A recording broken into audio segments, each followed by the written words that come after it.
Hi guys, Paul here from PABrewNews with a Homebrew Wednesday. This is my Schwarz Rauch Stout, my black smoke stout. This is bourbon barrel aged chocolate stout, and we're gonna crack it open and see how it turned out. So this is room temperature, by the way. So I'm trying to pull off a room temperature stout without it exploding because of the overcarbonation and stuff. Usually a lot of my ales have a lot of carbonation to them, and what I do is I just pop them in the freezer for a little bit, and it completely levels everything out. Pour it in, leave the sediment behind, and there you go. But this is a stout, so I kind of wanted it room temperature. Oh fuck! I must have really capped her down. Okay, so she's under control.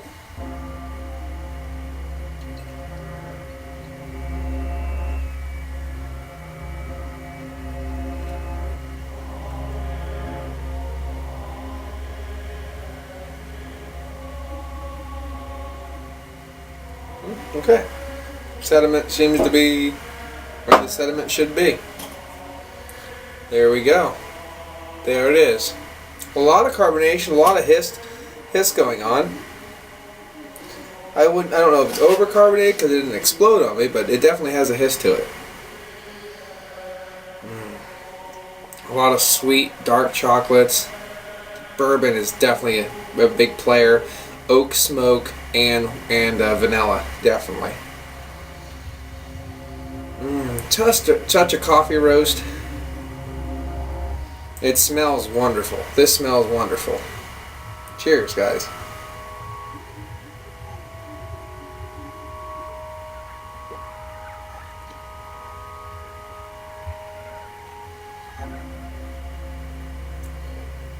Okay, hi guys, this is Paul here from PABrewNews. I just made another freaking mess, because that's what I just seem to do.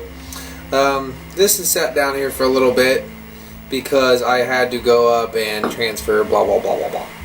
But the taste, it has this nice beginning of subtle mixing together of dark chocolates and coffee notes, a little bit of smoke in that oak, mixing with the bourbon. But then the bourbon completely just overtakes the whole taste.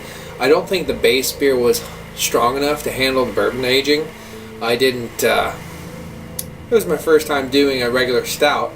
So the imperial stout that I did with the rum came out really nice. This one just needed a little bit more. It's a big boy though. It's between 10 and 12% because it fermented total, just the stout itself fermented around 8. After the bourbon barrel aging, it did kick up the ABV of it quite a bit. You don't really taste it, but you can feel it if you drink one or two.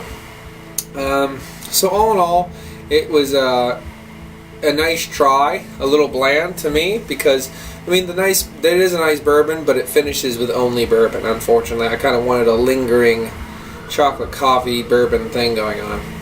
But I do have a plan. Just because you got a bad beer doesn't mean it's the end of the world.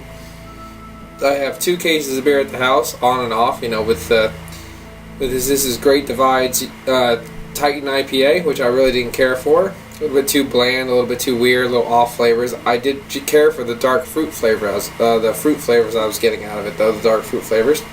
But some of it was just a little off. This needs to be kicked up a little bit because it's a little bland. So what I'm thinking about doing is taking that way. There's carbonation on it still. You can definitely see the alcohol legs coming off this. I mean, it definitely has some. Lovely bourbon of flavor. I'm definitely going to send this out for a review though still. And I'll make a label for it. Have some of you guys check it out. But what I'm going to do is this.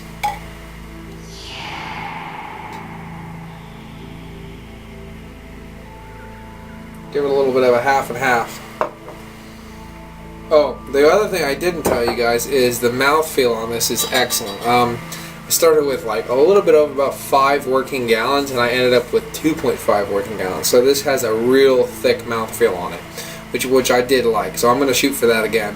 I'm just going to have to start with a little extra to end up with, you know, around 5 gallons. I'd like 5 working gallons for the bottling. But here it is. It's a Titan IPA mixed with my bourbon barrel aged chocolate stout. Let's give it a go. Cheers.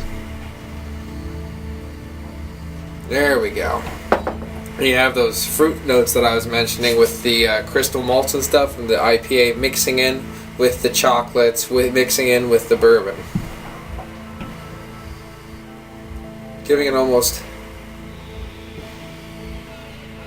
giving it basically a stout with a nice, rich, dark fruit flavors, which I do enjoy.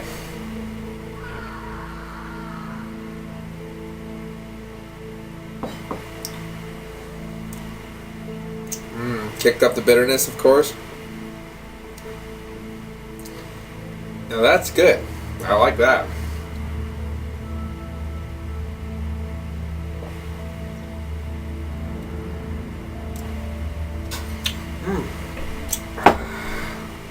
You got two dud beers, pour them together and see what you can get. For the black smoked stout that I made, the bourbon barrel, I'd love to have been able to try it without the aging and see what I thought of it. With the aging, I'm going to give it a solid 6. 6 out of 10. It's good, but it's just not what I wanted. And this, I'm going to give it a solid 8 though. Putting it together, I like that.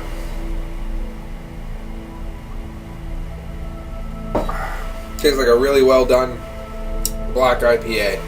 I like that. So I'm going to clean out my mess, and then I'm going to review another beer.